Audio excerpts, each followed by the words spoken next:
Seja bem-vindo ao Gallagher Cast.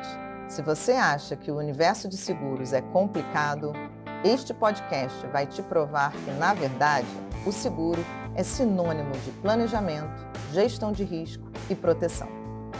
Gallagher Cast, disponível nos canais da Gallagher Brasil, no YouTube e Spotify. O dia hoje está muito gostoso. A gente está agora com o senhor Antenor Ambrosio, mais conhecido como Antena. Eu mesmo. 50 anos de mercado, Antena? Sim, 72 de idade. É um jovem. E sempre aprendendo, né? Corpinho Antena? de 71. Não é? Pois é. Aprendendo todos os dias. Eu estou aprendendo coisas novas ainda aqui. Anda aqui, né? Vai sabendo. Conta um pouquinho aí desses seus 50 anos de mercado de seguros e da onde veio o Antenor. Bom, eu comecei na Veracruz Seguradora por indicação de um primo meu que lá trabalhava. Ele trabalhava na área de inspeção de riscos e aí ele estava sendo promovido, precisava encontrar alguém jovem para aprender e que já tivesse habilitação, que gostasse de viajar, porque a Veracruz naquela época era uma seguradora cativa do grupo Bungborn. Isso não sabia. Ela não era, ela acabou sendo uma seguradora comercial, atendendo o mercado, mas ela basicamente cuidava dos seguros do grupo e era o que eu fui fazer lá. Então eu entrei na área de inspeção, fui treinado para fazer as inspeções. Naquela época, vocês devem ter conversado com o Anselmo hoje sobre como eram feitos os seguros, a questão de resseguro, retenção de moeda no país. Sim. Então você ia fazer uma inspeção de risco, você separava os riscos desde da portaria, balança, escritório, refeitório, vestiário e depois as plantas industriais, as áreas de armazenamento, as áreas de armazenamento de matéria-prima, de produto acabado, que hoje até mudou muito o funcionamento das indústrias, mudou demais. Hoje eles nem armazenem mais, é tudo para empresa logística. Go, né?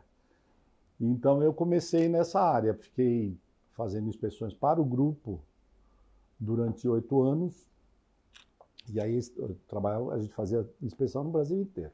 Antena, você é formado em engenharia? Engenharia. Civil. Mais um engenheiro.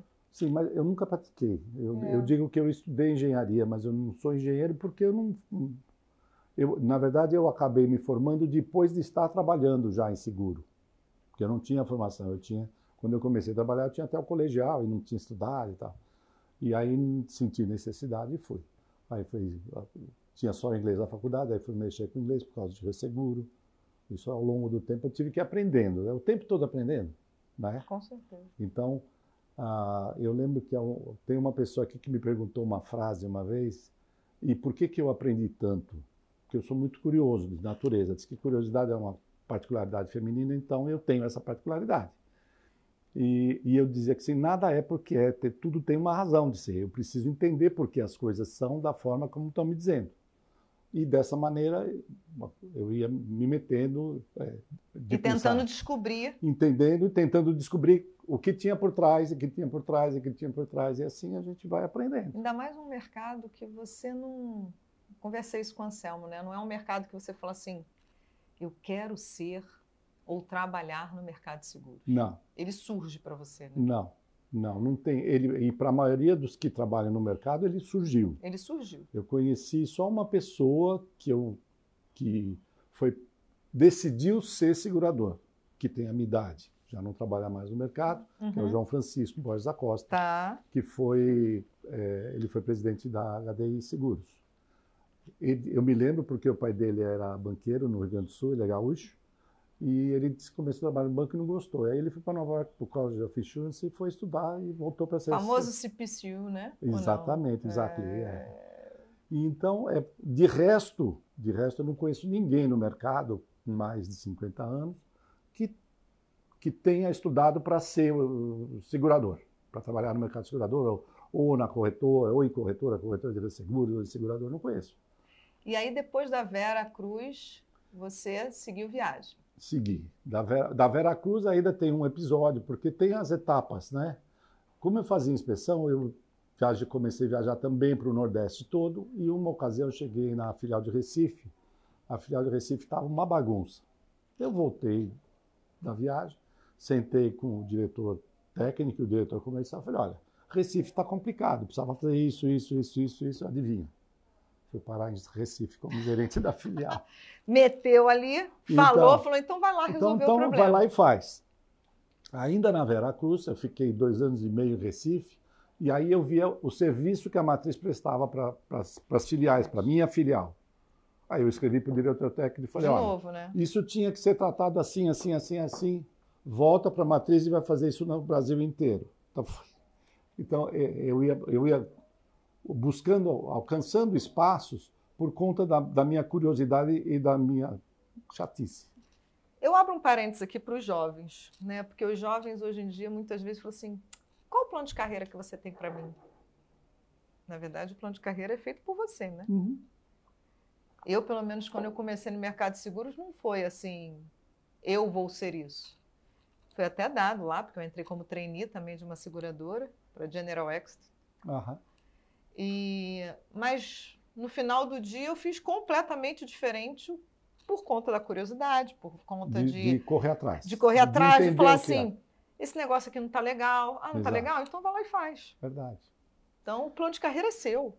Né? Aí, voltei para a matriz. Na matriz deram um monte de coisa para fazer, resseguro. Naquela época ainda o resseguro era monopólio. A gente informatizou o resseguro, quase acabou meu casamento. Por quê? Porque era no final do ano e a gente tinha que terminar a implantação. Era a véspera de Natal, eu estava na companhia, era a véspera de Ano Novo, eu estava na companhia tentando terminar aquele negócio que a gente conseguiu no fim do dia, eu também consegui salvar o casamento. Que agora em maio faz 49 anos. Opa, quase a mesma coisa que seguros, né? Então ela te acompanhou desde então. Pois é. Então, e aí foi. E aí eu já estava cuidando já de algumas linhas de negócio na Veracruz, o incêndio, que eram carteiras bem definidas, carteira de incêndio, riscos diversos, riscos de engenharia. O lucro cessante era separado, incêndio, lucro cessante, risco de engenharia e riscos diversos. Eu cuidava disso e do resseguro desse troço. Bom, num momento qualquer, eu fui convidado para ir para a Paulista Seguros, para ser o diretor técnico da Paulista. Muito bem. Lá fui eu para a Paulista Seguros. Paulista Seguros hoje seria Liberty. Que agora também não é Liberty, é... Yellow. E na Paulista foi interessante. Aí eu assumi toda a diretoria técnica, incluindo o resseguro e tal. Aí foi outro aprendizado. Remontar a estrutura. A Paulista era, de certa forma, uma empresa familiar e tinha muita coisa familiar. Eu reportava direto para o presidente, o Dr. Roberto Batista Pereira de Almeida, uma pessoa interessantíssima de conversar. E aí eu falei, olha, tá bom, o senhor quer que eu conserte essas coisas, mas eu preciso fazer do meu jeito, senão não vai dar certo, né? Não quero mandar ninguém embora, mas eu preciso que as coisas sejam arrumadas da forma adequada para isso funcionar.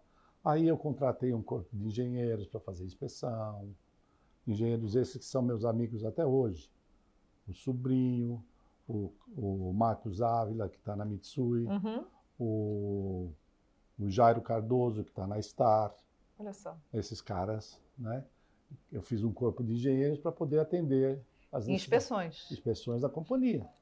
Isso é uma coisa interessante, né? Eu estava conversando com o Anselmo. Os momentos que eu mais aprendi sobre seguro foi lá. Foi visitando o risco. Visitando o risco. Então, o que é bem curioso, você conversa muitas vezes com técnicos de seguradoras que nunca botaram o pé num risco. É muito difícil, cara, entender o risco sem ter visto o que é. Sem você ter visto. Então, eu passei 8 anos dentro de plantas, depois ainda fiquei mais um tempo. Mesmo mais tarde, quando eu já estava na Paulista, e quando mais tarde eu vim para Hannover, e depois mais tarde vim para aí, eu visitava os riscos. Então, você olhar para o risco, você estar no risco, te dá uma outra dimensão do que você está tratando. Nem toda planta de metalurgia ou, sei lá, celulose são iguais. Não, claro que não. Os processos são independentes, são diferentes, o sistema protecional é diferente, até como a empresa considera risco. Isso. Mesmo plantas de mesma atividade não são iguais.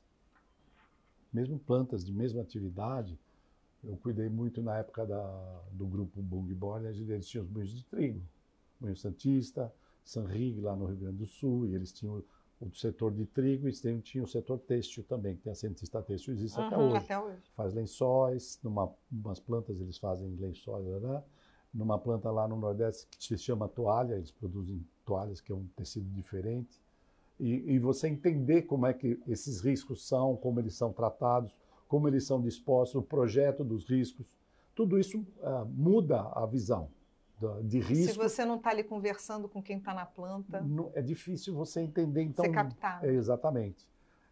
Tem riscos agora que a gente renovou, que foi um caso de sucesso, que está até sendo publicado, que foi a Petrocoque, que a gente está com 9 anos, ele faz bidding a cada 3 anos. A gente fez 9 anos e vamos passar 12 anos cuidando deles, porque a gente ganhou o bid de novo em função do trabalho que a gente faz. Não só na área de property, porque eles têm também o benefício. Que foi, quer dizer, a prestação de serviços que a gente levou para eles. Por quê? Porque a gente conhece o risco. Eu estive no risco para tratar. Quando nós ganhamos o bid a primeira vez, a primeira coisa que eu fiz, eu quero ir lá. E aí você consegue entender do que você está falando. Você consegue defender esse risco aí quando você está numa posição de corretor, né? Exatamente. De broker. Você Exatamente. consegue dizer, o meu risco é diferente do que você tem aí na sua carteira. Então, eu me lembro que esse risco acho que ainda está na Tóquio. Mas eu fui conversar com a responsável pelo risco operacional da Tóquio e ela não sabia qual era o principal risco da Petrocoque. A Petrocoque não tem risco de incêndio. Ela incinera coque de petróleo a 1.700 graus, dentro de um forno contornado. Só que ela não tem o menor problema de incêndio. O problema dela é explosão, quebra de máquina, um monte de outra coisa, mas não é isso. Não é incêndio. Então, e aí o cara fazia uma cobertura de incêndio gigantesca, quebra de máquina, faltava verba. E a quebra de máquina é que produzia a perda de lucro. Aí a cobertura de lucro cessante estava comprometida pela má cobertura de quebra de máquina. Você sabe que você está falando isso, Santana? Eu lembro de quando eu cuidava, há muito tempo atrás, da Souza Cruz. Uma planta fantástica, assim, em termos de sistemas protecionais. Eu me lembro que, na época, o principal ressegurador queria que fosse colocado sprinkler dentro do depósito de fumo. E a Souza Cruz falava, eu não posso fazer isso, porque se isso pingar, vai me dar um prejuízo muito maior do que um incêndio. Não, mas tem que botar, porque é lei, é regra, senão não vou aceitar o risco. Então tá bom. E eu me lembro de eu visitando a planta e eu defendendo. Eu falei, não dá, existe uma outra forma. Claro. E a gente acabou tirando essa resseguradora da liderança e colocando uma que entendesse o risco. Entendia o risco, claro. Né? Então, assim, não era, o sprinkler ali não era o mais importante. Não. Pelo contrário, ia virar um risco maior e uma perda maior para o cliente. Tem um monte de exemplo disso. Moinhos de trigo também não pode. Se você molha o trigo, ele infla e rompe o silo. Então, você tem que entender o risco do então, seu você cliente. Tem que né? saber. Nós estamos falando do que, afinal, não é? Mas não é aquela coisa de uma situação funciona para todo mundo, né? Aquele famoso one fits all. Não é assim. Né? Eu acho que aí é que vem muito isso que você falou, né? A curiosidade por querer aprender. Porque, assim, muitas vezes você trabalha com várias indústrias. Aqui dentro da Gallagher você tem especialistas de indústria. Sim, o pessoal do Specialty. O pessoal do Specialty, que é justamente você entender as necessidades de cada indústria, que elas se diferem entre elas, né? Então, assim, e aí a gente começa a perceber... Eu queria entender qual foi o momento da sua vida que você saiu da posição de segurador para corretor. Bom, ainda na Paulista, eu preciso dizer uma coisa. A Paulista era uma companhia que tinha um viés político bem interessante. Tinha o conselho técnico do IRB, era composto por turma do governo e por turma do mercado privado. E eu fui eleito por conta da força da Paulista para esse conselho durante 4 anos e também, hoje ainda no almoço eu contava para o Anselmo, eu fui indicado pelo Malan para o membro do Conselho do Sistema Nacional de Sistema Nacional de Seguros, que era um colegiado que se reunia na SUSEP, lá nas dependências da SUSEP, para avaliar as reclamações contra as seguradoras. Quando o pessoal fazia denúncia de corretor, de seguradora, então, esse troço vinha, era um colegiado. Então, eu recebia um processo, analisava e relatava o processo. Olha, a seguradora tem que ser multada ou não tem que ser multada, o corretor tem que ser cassado ou não tem que ser cassado, porque ainda naquela época, estou falando final da década de 90, ainda tinha problema de corretor que recebia prêmio e não pagava. Então o corretor nessa época recolhia prêmio? Não, não recolhia, era indevido. Era porque no Brasil o corretor não recebe, há muitos anos o corretor não recebe. Tem que pagar lá no banco. Mas tinha corretor que recebia cheque. O cara fala, não, aí o segurado confia no cara, entrega e dava as confusões. Né? Então, e o boleto ficava aberto. E aí isso eu fiquei na Paulista, cuidando, acabei morando no Rio de Janeiro, porque eu ia para o Rio até 2 vezes por semana. Então você fez o contrário. Aí eu acabei indo ser diretor do Rio, era Rio, Niterói, Vitória e Belo Horizonte. Isso ainda paulista. Paulista, fiquei 10 anos na Paulista. Daí, eu estava na Paulista, a Hanover se juntou à Paulista uma época, não sei se vocês se lembram disso. Eu acho Quando que a Paulista foi vendida, então tem um pedaço de história que é importante entender. Nessa época, no Brasil, não podia ter seguradora 100% estrangeira. Aí tinha que ter uma participação Tinha que ter uma participação nacional. A Hanover tinha uma relação com a AGF. Os franceses brigaram com os alemães saíram e se juntaram com a Paulista. Eu lembro disso. Porque a Paulista era nacional. Era nacional. Aí a Liberty veio querendo comprar a Paulista e ela só poderia, teoricamente, comprar 50%. O vice-presidente da companhia, que era irmão do Dr. Roberto Antônio Carlos Pereira de Almeida, era amigo do Malan. Conhecido do Malan, eles estudaram juntos, sei lá. Foi a Brasília explicar para o Malan o seguinte, olha, eu precisava modificar alguma coisa, fazer um processo especial, porque eu tenho um pessoal interessado na compra da companhia, mas eles só podem comprar metade, embora eles queiram comprar 100%. Só que, se eu precisar de aporte de capital, a parte nacional não vai ter dinheiro. Então, eu precisava ter autorização para vender. E aí eles modificaram. Não sei o que aconteceu. Eu sei que foi autorizado. E, em decorrência disso, o precursor da possibilidade de ter 100% de empresas estrangeiras no Brasil foi a Paulista Seguros. Não sabia. E, então, o processo foi feito. Mais tarde, a Hanover se separou da Paulista. O pessoal da Hanover me conhecia. Eles tinham perdido o diretor técnico, naquela ocasião, eles sabiam que eu tinha ido para o Rio, que minha filha não tinha ido, eu fiquei boia-filha de luxo. Segunda-feira, primeiro voo da Ponte Aérea, aí o Antenor, sexta-feira, pegava no fim da tarde, pegava o avião e voltava.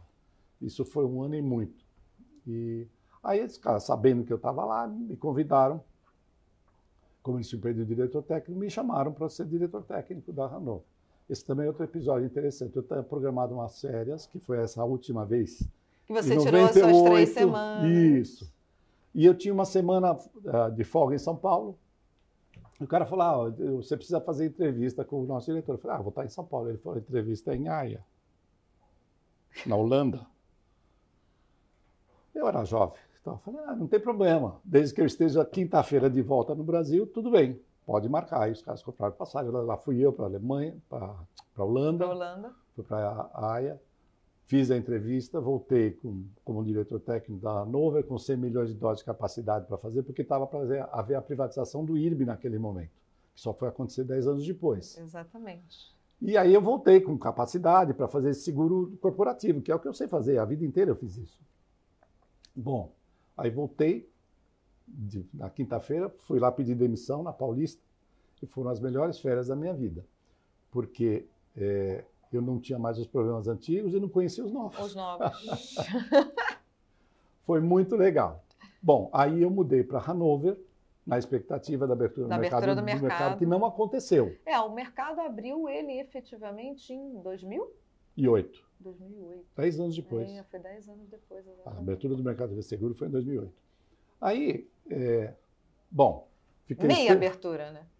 Mas teve. Aí você passou a ter ressegurador local, ter admitido, ter aquela coisa toda. Aí o mercado não abriu, tinha uma série de problemas. Na verdade, eu acho que o meu doutorado em seguro foi na HDI, porque tudo que podia ter de errado numa seguradora tinha nela. Na parte técnica eu tive que arrumar. Desafortunadamente, a gente perdeu o nosso presidente, porque a gente foi com uma expectativa para a reunião da multa na Alemanha, E eu disse para ele, olha, a gente tem um monte de problema e a gente precisa eliminar algumas operações e a gente vai perder dinheiro. E ele estava com a expectativa de ganhar. Eu disse para ele o seguinte, nas empresas estrangeiras, como você sabe, aqui não é diferente, você tem reporte direto. Então, você tem uma hierarquia, mas eu era diretor técnico e eu reportava para um cara lá na Alemanha. Aí eu disse para o meu presidente aqui, eu falei, olha, se você não disser para eles esses problemas que eu estou te apontando, eu vou ter que dizer. Porque isso, eu estou levantando o problema, estou te dizendo que precisa ser feito e não vai acontecer o que você está prevendo. Vai acontecer isso aqui se a gente tomar cuidado. Bom, resumindo, ele foi, falou o que tinha que falar, voltou no conselho. Fiquei sem presidente. Mas um pouco, isso foi em 99 e 2000. Em 2000, 99. Aí a gente, até o final de 99, nós ficamos sem presidente, fiquei eu e o diretor administrativo cuidando da companhia. E buscando um presidente que mais tarde veio ser João Francisco, por indicação nossa. Porque eu era diretor estatutário, essa altura do campeonato, eu não vou botar um aventureiro aqui, o pouco que eu tenho pode ser, vai embora. Então eu falei, não. E aí a gente botou, só que como o resseguro não abriu, a companhia virou automoveira. Eu não sei fazer seguro de automóvel, nem o meu. O negócio é coisa complexa. E aí eu tinha, como eu era estatutário, eu tinha uma quarentena para cumprir. Falei, eu vou sair e vou cuidar da vida. Aí saí, viajei, fiz um sabático lá, tá? Quando eu voltei, eu moro perto do Ibirapuera. Eu estava correndo no Ibirapuera, cruzei com o Zé Felipe. Ah, famoso, saudoso Zé Felipe. Que já me conhecia, porque eu atendia ele no Rio de Janeiro, lá na Angra, quando eu fui diretor da Paulista. Essa época ainda, e tinha acabado de virar Aon, né? Sim. Foi. Sim. Era 2001. Foi 2000. Isso era 2001. E aí, naquela tarde, eu recebi um telefonema da secretária do Zé, perguntando por Paulo. Ele disse, é Paulo Ambrosio? Eu falei, não, Paulo Ambrosio é meu pai, mas meu pai é falecido. Eu falei, meu nome é Antenor. Ele falou, acho que é com você que eu... Aí botou o Zé na linha. Aí ele falou comigo, vem aqui, eu estou precisando de gente para ajudar o Christopher. Lá foi. Foi 5 minutos de conversa, ele estava... Virei diretor técnico de placement de property. Wellington. Isso. O Chris era o diretor da área internacional. Isso. E eu fiquei cuidando de property, que acabei virando o Latam América, a Latam, do property, era o que eles chamavam de champion. Da Latinoamérica. E aí eu fiquei na Aon até 2008. Na Aon foi uma diversão pura. Entrei em 2007 para me divertir junto com você. Então, para mim a Aon foi diversão pura. Primeiro que eu virei a chave, e eu me lembro, tem o Jacques Bergman, que é uma personagem do mercado, ele virou para mim e disse, Antenor, eu nunca vi ninguém sair de uma seguradora depois de tanto tempo e virar a chave tão rapidamente. Eu falei, eu. Não, mas tudo bem, mas eu falei, o Jacques, e eu de certa forma era broker, porque eu cuidava de risco industrial, e eu era broker com uma capacidadezinha que eu tinha que negociar tudo com ele. É o que eu era. E você gostava de negociar? E gostava. E aí, me adaptei assim com a maior facilidade no trabalho de corretor de seguros, porque eu já na verdade eu cuidava dos interesses de empresas do grupo. Então eu funcionava mais como corretor do que como segurador. Então eu era um corretor com alguma capacidade. Então eu prestava uma capacidade e falava, eu tenho essa parte, ia no e falava, me dá o resto, né? E aí eu tive muita relação com o Anselmo. Eu conheço o Anselmo desde então. Na verdade, quando eu voltei de Recife, eu comecei a ter mais contato com o Anselmo, em 88. E então eu fiquei na Aon. E na Aon aí aconteceu o seguinte, na verdade eu era para ser diretor de placement, de property, cuidei da Latinoamérica, até aí tudo bem. Só que o Zé Felipe achava que eu tinha habilidade com gente, eu acho até que tenho. E me deu a Fiel São Paulo para cuidar. Verdade. Que foi outro aprendizado fantástico. Que aí eu comecei a ter contato real com pessoas, com o consumidor, com o comprador de seguro, com o cliente, com o segurado. Porque antes eu tinha menos, era um negócio muito da própria companhia, então eu lidava daquilo como se eu fosse o interessado. Aí eu passei a ter contato com os clientes. Aí cheguei à conclusão, quem compra seguro, isso eu falo sem medo de errar, quem compra seguro sabe o que faz. Precisa de ajuda. Um dia desses alguém estava me falando, mas no exterior o corretor não é obrigatório, aqui no Brasil é obrigatório. Eu falei, no exterior não é obrigatório, mas eles existem. Porque o corretor é um mal necessário. O cliente Ainda não mais quando a gente fala de riscos vultosos. de riscos complexos, o cara não vai conseguir resolver o E problema. vou te falar que até no risco de pessoa física, né? A gente tem aqui uma área de pessoa física que eu sou a responsável com 10 mil pessoas, né? 10 mil clientes. CPFs, vamos dizer assim. E a gente sente a necessidade, né? A gente fala que a gente não quer ser uma corretora online. Nós somos uma corretora humanizada. E a gente vê que o cliente tem a necessidade de falar com alguém para tirar dúvidas. Verdade. Né? É bem interessante o que você está me falando, porque teve um momento que os grandes bancos começaram a vender seguro direto. E eram seguros até um pouco mais baratos. E qual era o problema que eles acabaram desistindo e colocando, inclusive, corretores dentro de suas agências, para eles cuidarem dos clientes? Porque na hora do sinistro nem tinha quem respondia. Exatamente. Entendeu? Que é onde você materializa o que é o seguro. Esse é meu produto. No fim do dia, esse é o nosso produto. A hora que o cara tem problema, e aí você vai mostrar, bom, aqui veio. Então, fiquei na Aon, e o Anselmo, que é meu amigo de longa data, um dia me chamou, eu preciso de ajuda, Eu falei, mas é para fazer o quê? Ele falou, precisa cuidar de tudo. Eu falei, tudo o quê? Eu falei, automóvel eu não cuido, benefícios... Ele falou, não, é tudo menos automóvel. Eu falei, bom, vou aprender de novo, né? Porque eu cuidava mais de property.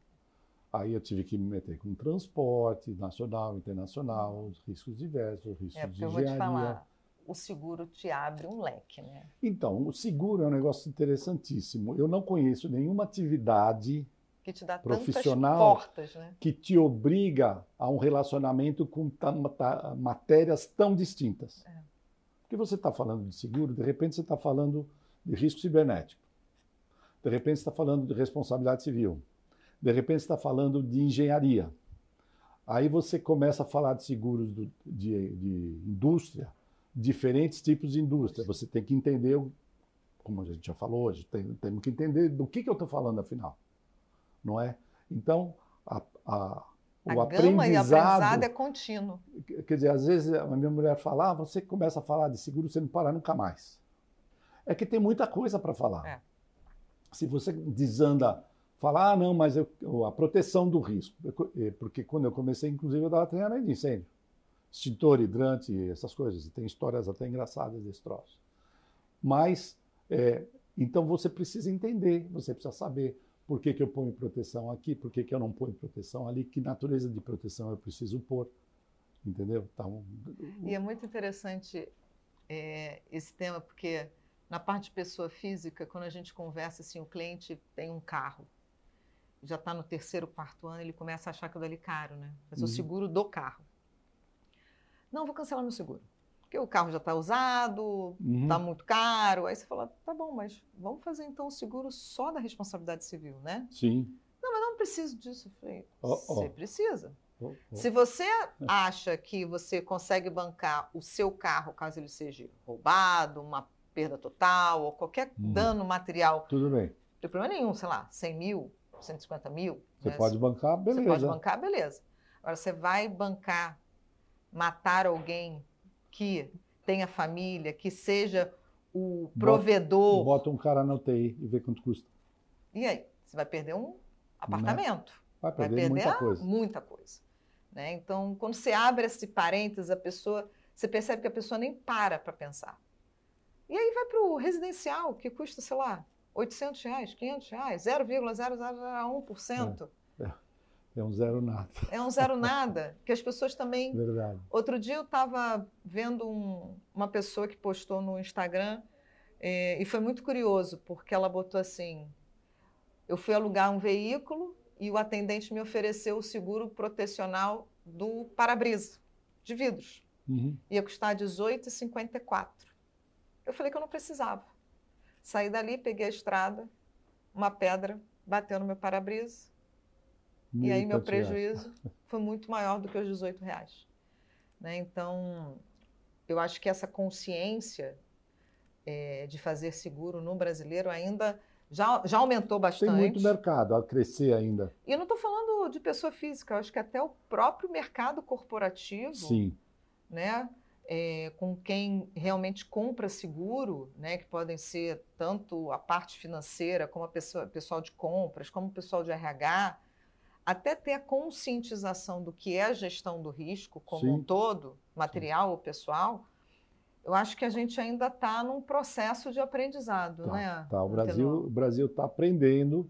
Eu acho assim, tem uma base já montada e essa base está existindo.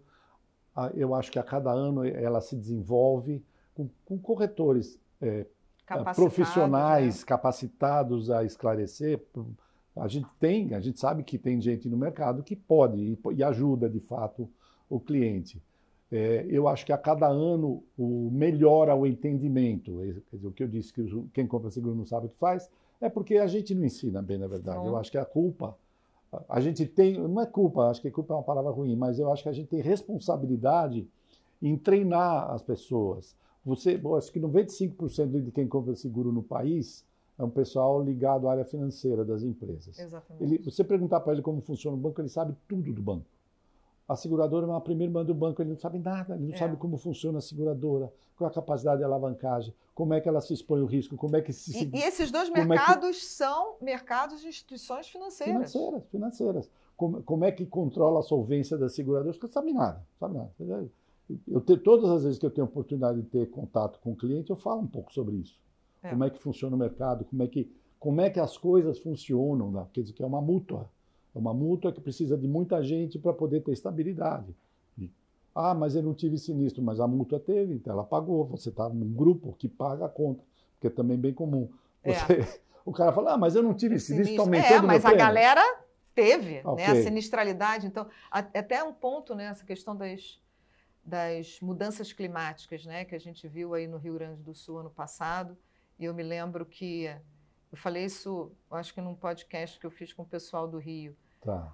O Brasil não tem problemas de catástrofes. Quando eu entrei no mercado de seguros, o Brasil não tem problema. Uhum. E hoje em dia a gente vê o quanto isso está mudando. Está mudando. Você quer ver que interessante? Esses dias eu estava vendo estatística de chuvas aqui na região, no estado de São Paulo.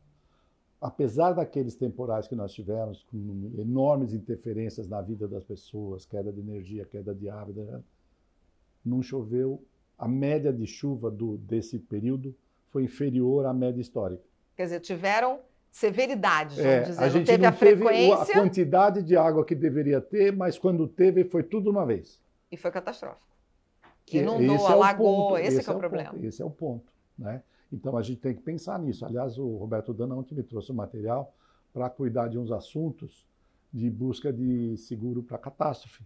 Não tem no Brasil, a gente vai ter que ver no exterior. Você vê, o Brasil hoje já está num cenário que não era o que a gente tinha, sei lá, 15, 20 anos atrás. Pode até não ser o cenário americano, com furacões e tal. E até aqui na América do Sul, né, terremotos e tudo mais, mas a gente está...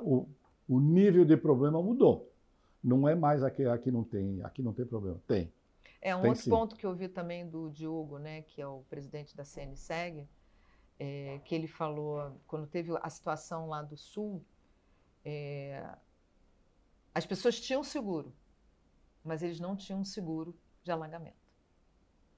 Então, assim, também se pensar nisso. Eu me lembro quando eu trabalhava em seguradora e tarifa, o grande risco que existia no Sul era vendaval.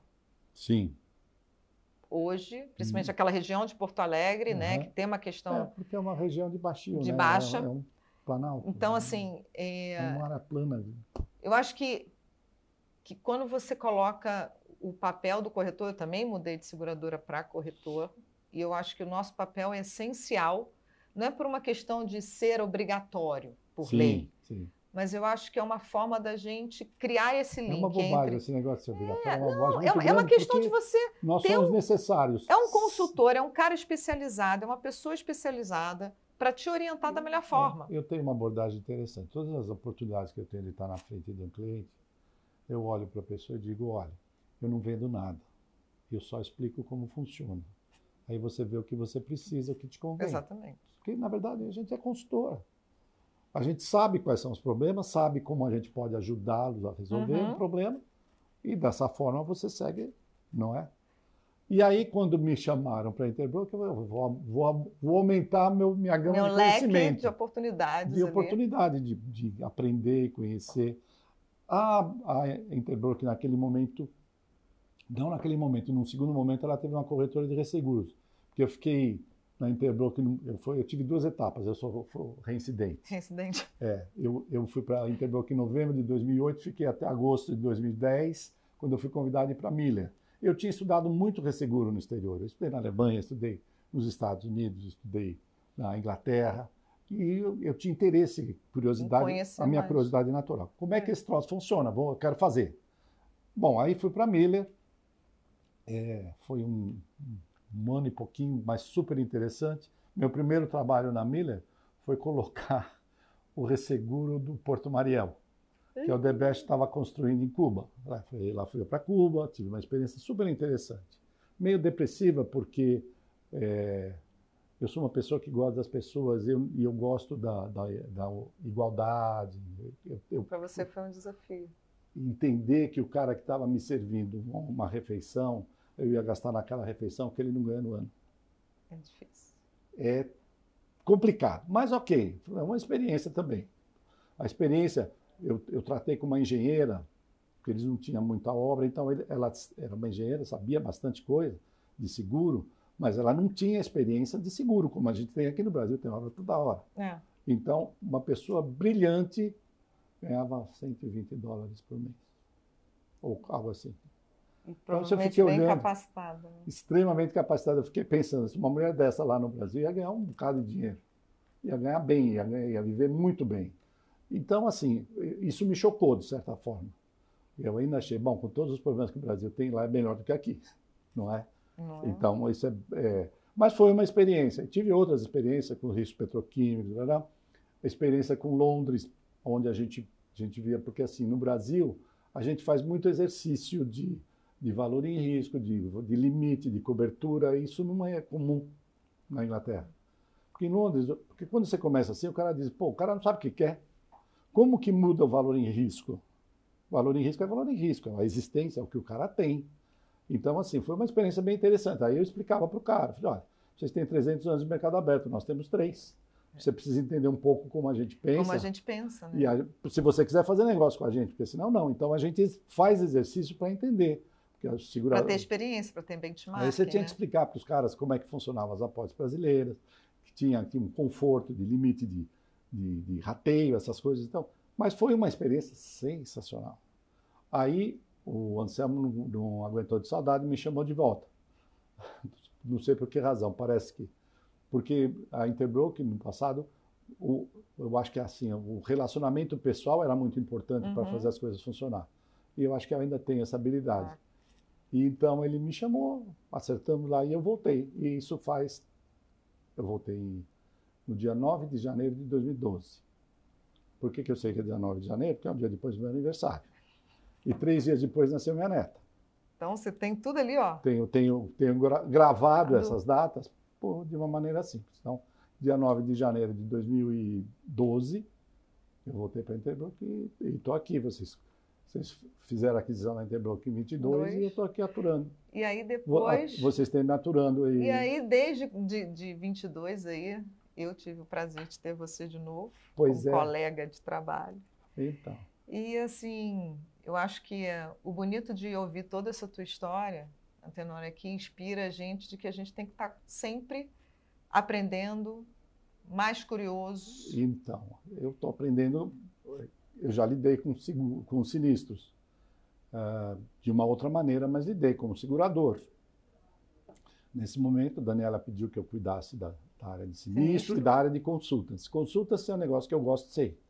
Então, é sentar na frente do cliente, explicar coisas para ele, como é que é o negócio dele, o que ele precisa ver. Isso, aliás, eu já fiz algumas visitas que eu achei sensacionais.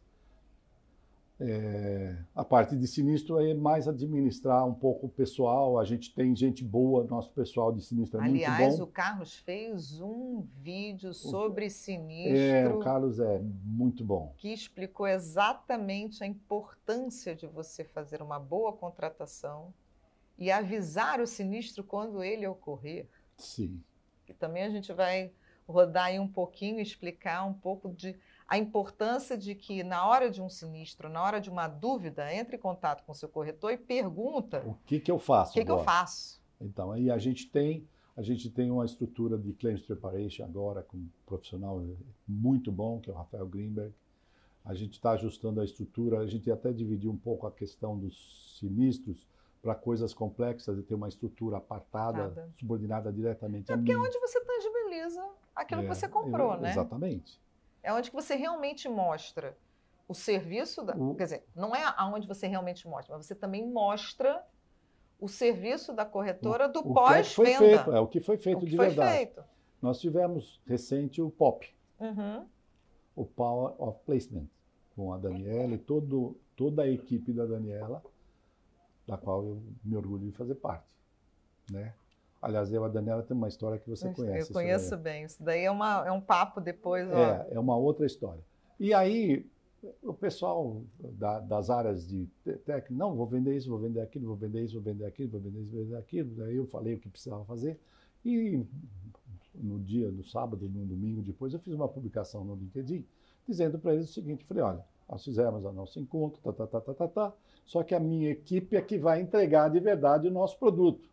A gente está pronto, estamos preparados, o que falta está sendo tratado, porque no fim do dia, tudo que eles vão vender vai passar na minha mão. Querendo ou não, vai passar. Né? Então, é um momento que você tangibiliza aquilo que você comprou. E eu tenho assim, uma grande preocupação de tratar as coisas de sinistro como elas precisam ser tratadas. Existe o sinistro muitas vezes para o segurado, alguns já tiveram experiência, então eles lidam com mais facilidade. Mas também é bem comum o segurado que nunca teve uma experiência negativa de sinistro, ele pega a pólice e acha que tem um cheque na mão. E para você explicar para ele que aquilo não é um cheque, é um contrato, você tem que ter uma certa habilidade. E um contrato de adesão, né? Só que eu lembro também, como segurador, mais de uma vez eu disse o seguinte, é um contrato de adesão, sim, das duas partes. Das duas partes. Porque a seguradora vai lá na SUSEP e diz, eu vou vender seguro assim, então você tem que fazer isso que está aqui. Então a seguradora é obrigada a seguir aquilo. E quando o segurado compra, aquilo está pactuado para os dois, vale para os dois, não é?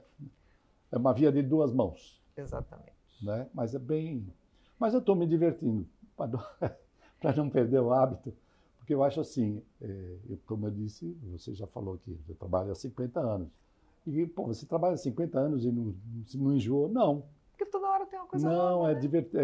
Não, diversão num certo modo, mas você está sempre aprendendo, entendendo, ajudando. E eu acho isso muito legal. Eu acho muito legal esse trabalho que a gente tem. Eu falei lá na minha publicação dos 50 anos, algumas coisas eu falei lá. Uma das coisas que eu falei assim, o seguro é um bem social e as seguradoras às vezes esquecem, né? A seguradora, de vez em quando, teve esse problema de alagamento no Rio Grande do Sul. Hoje a gente enfrenta uma certa dificuldade para colocar a cobertura de alagamento. Mas, gente, é uma questão de preço. É uma questão de preço. É uma questão de entendimento e de como e você ajustar os termos para dar a cobertura. Não, e ter as preparações, né? Todo mundo, né? Você tem que também preparar o seu risco, o cliente tem que acomodar da melhor forma, diminuir o mínimo, diminuir o risco, a exposição. Né? Tem um aspecto que, assim, como o Brasil não era um país que tinha catástrofes naturais assim evidentes, a gente não tem no mercado brasileiro mercado de catástrofe. Eu me lembro bem, eu estava na EIO. A gente teve o ataque a Nova York em setembro de 2001. Na verdade, o mercado já vinha começando a ficar hard, porque tinha vindo de um período de soft market longo, de 7, 8 anos. As taxas tinham caído abaixo quer dizer, estava abaixo da taxa de risco, mas o resultado financeiro não cobria mais a diferença. Então, precisou começar a fazer ajuste de taxa. Quando teve o ataque a Nova York, foi relevante o impacto que teve no mercado segurador de uma forma geral. Então, o vetor subiu um pouquinho. Só que teve um evento em 2002 que ninguém lembra. As bolsas europeias quase quebraram. Isso foi pior do que o evento de Nova York. Só que o evento de Nova York, como foi traumatizante, todo mundo lembra. O das bolsas europeias ninguém lembra. E foi aí que o vetor fez assim. Aí foi para 2004. 2004 acho que foi Katrina. Caramba, lembro. Aí quando veio Katrina, eu falei, putz, vai dar ruim. Vai dar ruim. não aconteceu nada. Aí eu fui tentar entender com o pessoal de Londres, o cara falou, não, esses são mercados diferentes. O mercado de catástrofe tem suas reservas próprias, essas catástrofes acontecem de vez em quando, então isso já está tudo esquematizado, né? Não tem efeito. Esse tipo de mercado nós não temos aqui, esse tipo de possibilidade, não existe aqui no Brasil. Então, se você tiver que comprar risco de catástrofe pesado, coisa mais séria, vai ter que buscar fora. Aliás, eu tenho que conversar com a Marina agora à tarde, porque eu tenho um assunto para resolver para o Roberto Dana, de catástrofe, que ele está pensando em uns negócios bem interessantes para a gente oferecer para os nossos clientes. Olha aí, vem coisa boa aí de inovação. Então, quando eu comecei a olhar, ele veio conversar comigo, com a cabeça, eu conheço o mercado, falei, bom, não vai ser aqui. Aí eu vou ter que falar com a Marina, ver o que tem lá, o que tem lá fora que a gente pode olhar, trazer, ajustar, né? E dar uma... E juntar com uma oferta, especialmente para essas regiões onde a possibilidade de evento natural mais catastrófico, né? Seja a possibilidade mais presente. Então, assim, é o que a gente pode fazer, eu acho que a gente tem que fazer isso. Você falou agora durante a nossa conversa, o clima está mudando, não dá para dizer que não está. E a gente tem que buscar formas... Vamos ver se a gente consegue se preparar antes, né? Exatamente. E entrega para os caras, porque no mínimo eu vou oferecer, o cara não vai comprar e quando acontecer ele vai lembrar de mim. Ele vai lembrar de você. Então, que também é uma maneira de você conversar, né? De você trazer gente.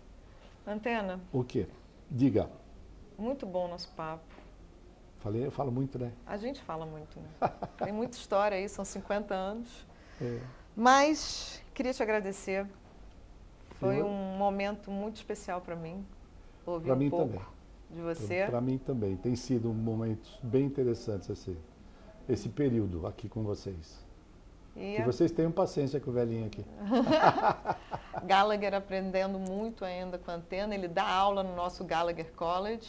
Continua dando, ensinando, educando nossos clientes, educando a nossa equipe para oferecer o melhor para todo mundo. Pelo menos eu tento. Obrigada. Obrigado a vocês.